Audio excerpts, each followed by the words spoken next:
They laughed when Caleb Rusk signed the deed. Not quiet laughter either.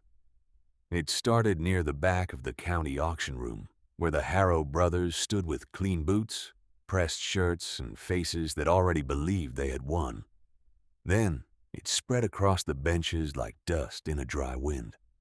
40 acres of dead ground. $9,000. That was all anyone believed the land was worth. The field sat 3 miles beyond the old creek road, past the abandoned cattle pens, where the soil had cracked so badly that even weeds came up thin and gray. No barn, no working well, no shade, no crop rows, just pale dirt, brittle grass, and a fence line leaning like it had given up years ago. The auctioneer looked at Caleb over his glasses. "You sure, Mr. Rusk?" Caleb did not answer right away. He was 62 years old, with a gray beard, a brown hat faded by sun, a tan work jacket shiny at the elbows, and boots that carried half the valley's dust on them. He reached into his coat and touched the folded paper inside. Then he said, "I'm sure." One of the Harrow brothers laughed loud enough for the whole room to hear. "Caleb Rusk just bought himself 40 acres of thirst." The men around him chuckled. Another said, "Only thing growing out there is regret." Caleb signed his name anyway. When the deed slid across the table, he folded it once and placed it beside the old paper inside his jacket. The Harrow brothers watched him like men watching a fool step willingly into a ditch. But as Caleb walked out into the hot afternoon, he looked back only once. Then he said softly, almost too quietly for anyone to hear, "Your mistake was thinking dry meant empty." By sunset, half the valley knew what Caleb had done. At Miller's feed, they joked that he must have lost his mind along with his old farm. At the diner, men said grief could make a man see water where there was only dust. Caleb had once owned good bottomland near the creek.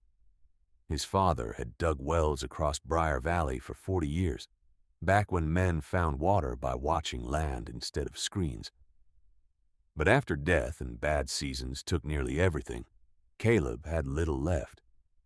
So when he spent almost every dollar he had on the driest field in the county, people did not see strategy. They saw surrender. The next morning, Caleb drove to the field before sunrise. He did not bring a tractor. He did not bring seed. He did not bring a plow. He brought 3 wooden stakes, a shovel, a canteen, and his father's old well map. The map was brown at the folds and soft around the edges. It was not a proper survey map. It was hand-drawn in pencil and ink, with boundary lines, fence marks, old creek paths, and little symbols Caleb had known since he was a boy. A circle meant a failed test hole. A cross meant hard rock. 3 short blue lines meant clay that held moisture. And near the upper corner of the dry field, his father had drawn a crooked mark and written 7 words Caleb had never forgotten. Water does not always show itself first. Below that, in smaller writing, he had added, "Sometimes it leaves a mark." If you believe old land sometimes holds the truth longer than people do, subscribe to Rootmark Stories. Caleb's field had already been judged worthless by the whole valley, but his father's map said the ground had not finished speaking. Caleb stood in the cracked field and turned slowly in the dawn light. To anyone else, the land looked dead. But Caleb had learned that land spoke in quiet ways. He noticed the thin broken grass line across the slope, the dirt changing color beneath the pale crust, the ants curving away from one patch, and the soil staying darker after sunrise. He knelt and pressed his palm to the ground, dry on top, cooler underneath. For 3 days, Caleb walked that field from sunrise until his shadow stretched long behind him. The Harrow brothers drove by on the 4th day. They stopped their pickup near the fence and leaned on the hood. "You planting dust, Caleb," one called. Caleb did not look up. He was scraping at the ground with a pocket knife. The younger Harrow brother laughed. Maybe he's looking for treasure. Caleb brushed pale soil away from a narrow vein of gray clay. Maybe, he said. That made them laugh harder. But Caleb placed the first wooden stake in the ground before he left, then the second, then the third. By the end of the week, the 3 stakes formed a triangle around one ugly patch of cracked earth, no wider than a wagon wheel. And that was when people stopped only laughing. They started watching. That summer, the drought tightened around Briar Valley. At first, people called it another dry spell. Then the shallow wells began coughing air. Farm ponds shrank into muddy bowls. Cattle crowded the last shaded troughs, bawling in the heat. By late June, the county posted water restrictions. By July, families were hauling tanks behind pickups before breakfast, and the creek became a chain of warm puddles between stones. And through it all, Caleb kept walking to the worthless field. He dug in the cool mornings, studied the map in his truck's shade, scraped the earth, waited, listened, and marked each change in a notebook. People said he was wasting time. The Harrow brothers said it louder than most. They had begun buying distressed parcels from frightened farmers who could not keep stock watered. They called it business. Folks called it survival. Caleb called it what it was, but he said nothing. One evening, Elsie Grant stopped her truck beside his field. She was a widow with 30 head of cattle and a pond drying faster than she could haul water. "You really think there's something here, Caleb?" she asked. Caleb looked at the staked patch. "I think my father did." Elsie watched the dead ground and sighed. "I hope he was right." "So do I," Caleb said. The next morning, the first true mark appeared. Caleb pressed his boot into the center of the triangle and felt the crust give under his weight. Not much, just enough. He knelt. The top layer was dry and pale, but 2 inches below, the dirt darkened. 4 inches below, the soil held together. 6 inches below, his fingers came up stained blue-gray, blue clay. Caleb closed his eyes. His father's map had not been guessing. For the first time since buying the field, Caleb smiled. Small, quiet, almost sad. He was still kneeling when a truck stopped at the fence. It was the Harrow brothers. They didn't laugh this time. The older brother climbed out slowly and stared at the stakes. "What are you doing out here, Caleb?" "Digging." "For what?" Caleb stood, wiping clay from his fingers. "Something you sold." The younger Harrow brother narrowed his eyes. "That field's not worth the trouble." "Then you shouldn't miss it." The older one forced a smile. "We were thinking maybe we made you look foolish. That wasn't neighborly. We'll buy it back. 18,000. Double your money." Caleb picked up his shovel. "No. 40,000, the younger one said quickly. Caleb looked at him then. The offer had come too fast. That was how he knew they were afraid. "You don't even know what you have," the older brother said. Caleb leaned on the shovel. "No," he answered. "You don't know what you sold." After that, the valley changed toward him. Mockery turned into suspicion. People who had laughed now slowed at his fence. Men at the diner stopped joking when he entered. Rumors spread that Caleb had found oil, an old county water line, or something the Harrows wanted back. The truth was quieter. Caleb had a damp patch, a vein of blue clay, an old map, and drought pressing harder every day. By early August, Briar Valley began to break. The main irrigation line serving 5 farms collapsed after years of neglect and low pressure. The repair would take weeks the valley did not have. Elsie Grant sold 12 cattle in one afternoon because she could not water them. The Carden family's peach trees dropped fruit before ripening. A dairy farmer west of town started trucking cows to his cousin's place 2 counties over. The county water official called an emergency meeting in the school gym. People came tired, angry, and afraid. Charts were shown. Restrictions were explained. Then the older Harrow brother stood up. "What about Rusk's place?" The room turned. Caleb sat near the back wall with his hat in his hands. The Harrow brother continued, "Everybody knows he found something out there. If there's water under that field, the valley has a right to know." A murmur moved through the room. Someone said, "He could be sitting on the only water left." Someone else said, "He bought it fair." The younger Harrow brother shook his head. "Bought it fair doesn't mean he gets to watch neighbors lose everything." Caleb felt those words settle in his chest. These were the same men who had laughed when he bought the land, the same men who had called it worthless, the same men now buying desperate farms for less than half their value. And yet they had turned the room toward him as if he were the one hurting people. Caleb stood slowly.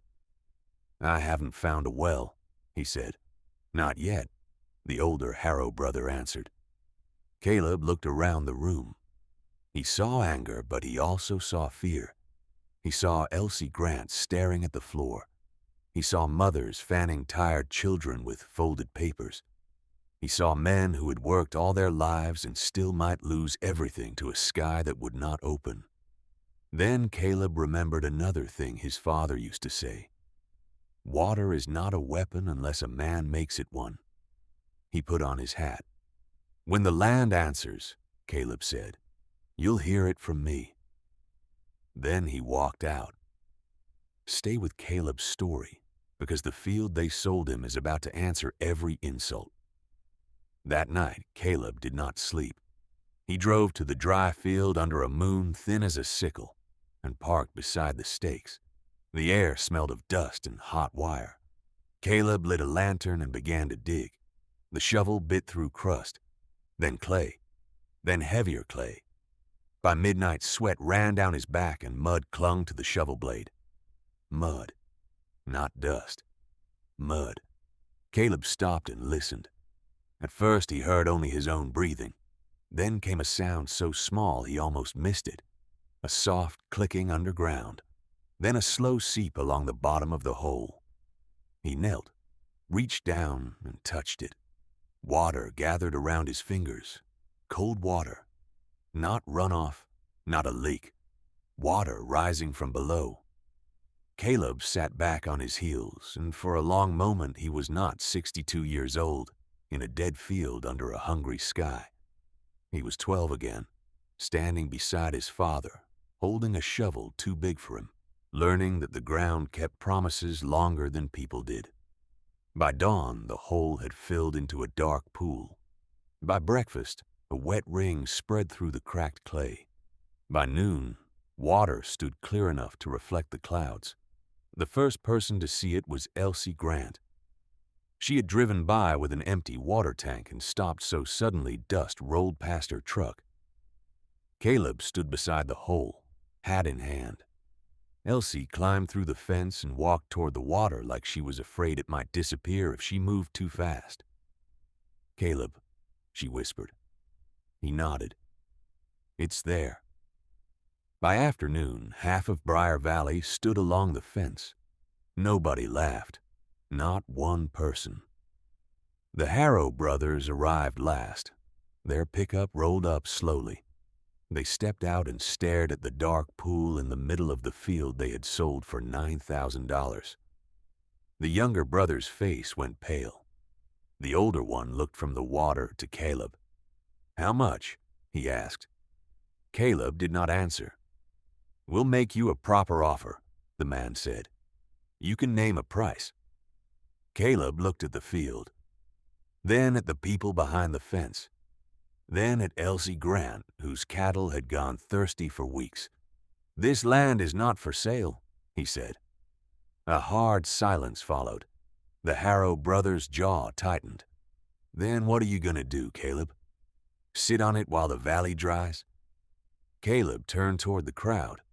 "No," he said. "But nobody touches this water until we agree how it gets used." The county called another emergency meeting 2 days later. This time, Caleb stood at the front. He wore the same brown hat, tan jacket, and dusty boots. He had no lawyer, no banker, no land agent, only his father's old map, unfolded on the table. "The water goes first to farms with animals and families," Caleb said, "not to land traders, not to speculators, not to anyone trying to profit from panic." The Harrow brothers shifted in their chairs. Caleb continued. "Second, any contract signed this summer by a farmer selling land under drought pressure gets reviewed in public. If it was predatory, it gets canceled, or nobody from that deal gets 1 gallon from my field."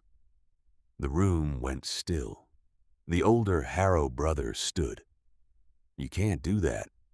Caleb looked at the county water official. The official cleared his throat.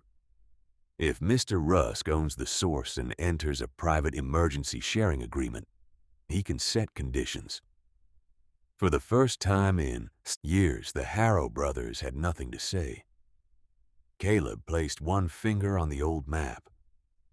"Third, this spring will be managed through a valley trust until the drought breaks. The land stays mine. The water serves the valley." Elsie Grant began crying quietly. A man in the back removed his hat. Someone whispered, "After all we said about him." Caleb heard it, but he did not turn around. If Caleb's choice feels like the kind of rural justice people do not talk about enough, subscribe before the final turn, because what he did with that water mattered more than finding it. Within a week, temporary pipes ran from Caleb's field toward the first farms. Within 2 weeks, cattle that had been days from shipping stood drinking clean water from steel troughs. By month's end, the Carden orchard held on. Elsie Grant kept her herd, and 3 families tore up the contracts the Harrows had pushed across kitchen tables during the worst of the drought. The Harrow brothers stopped coming to the diner for a while. When they did return, they sat quietly. No one asked them to leave. No one had to. The valley remembered. But Caleb did not act like a man who had won. Most evenings he walked the field alone, checking the flow and studying the old marks that had waited beneath everyone's feet. One afternoon, a boy named Jonah came with his grandfather to haul water. He watched Caleb fold the old map. "Mr. Rusk," the boy asked, "how did you know it was there?" Caleb looked toward the spring. "I didn't know," he said. "My father knew enough to leave me a question." He knelt and opened the map across the truck hood. Jonah leaned close. Caleb pointed to the crooked mark, the blue clay seam, and the old note written in his father's careful hand. "Read that," Caleb said. The boy sounded the words out slowly. "Water doesn't always show itself first. Sometimes it leaves a mark." Caleb nodded. Most people looked at this field and saw what was missing. No grass, no crop, no well, no shade. "My father taught me to look for what was left behind." The boy looked across the field where water now moved through a narrow channel cut into the clay. "Are you mad they laughed at you?" Caleb folded the map carefully. "I was." "Not anymore." Caleb watched Elsie Grant's truck roll away with a full tank. Hard to stay mad when the land is busy proving the truth. That fall, the first rain came late. It did not save every crop. It did not undo every loss, but it found a valley still standing because one old farmer had bought the field everyone called worthless and listened to marks everyone else ignored. The Harrow brothers had sold him the dry field for $9,000 because they believed land only had value when it already looked useful. They thought Caleb Rusk was too old, too poor, and too foolish to know the difference between worthless ground and waiting ground. But the mocked field became the source that kept Briar Valley alive, and Caleb knew what his father had known before him. Some land keeps its truth beneath the surface until someone patient enough reads the marks. If you want more stories about old land, hidden truth, and rural justice, subscribe to Rootmark Stories. Because out here, the ground remembers what people overlook.